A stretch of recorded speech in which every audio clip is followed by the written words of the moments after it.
Zoran Zaev iz СДС се одроdio од нашата земја и изврши антидржавен чин, обвини на прештипскиот огранок на ВМРО ДПМН. Овој безсрамен човек го предаде светото име Македонија и ги отвори вратите за трајна продолжба и разнебитување на нашата татковина.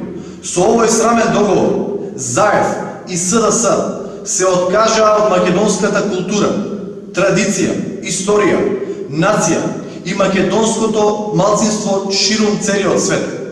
Почитувани македонци, не смееме да дозволиме некој со подсмев да го валка делото на сите херои кои загинале за оваа парче земја.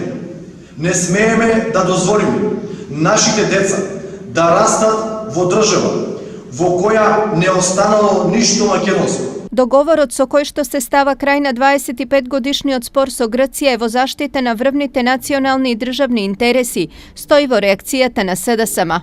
Договорот не само што не го загрозува, како што лажно тврди Општинскиот комитет ВМРО ДПМН Штип, туку го гарантира и го зајакнува македонскиот идентитет. Никој повеќе да не го оспорува или негира. Македонски јазик, македонци, македонски, македонец, македонка се обезбедени еднаш за секогаш. Со овој договор се отвораат перспективите на Македонија за членство во Европската унија и НАТО. Ја обезбедуваме македонската иднина, стабилноста, сигурноста, економскиот развој и подобриот живот на сите наши граѓани. Крајно неодговорно е да се кочи македонската иднина. Време е ВМРО ДПМН да постапи во интерес на граѓаните. Време е ВМРО ДПМН да каже да за овој договор, за кој што последниот збор ќе го имаат граѓаните на референдум. Затоа апелираме до целата јавност да останат смирени. Се вели во писмената реакција од СДСМ.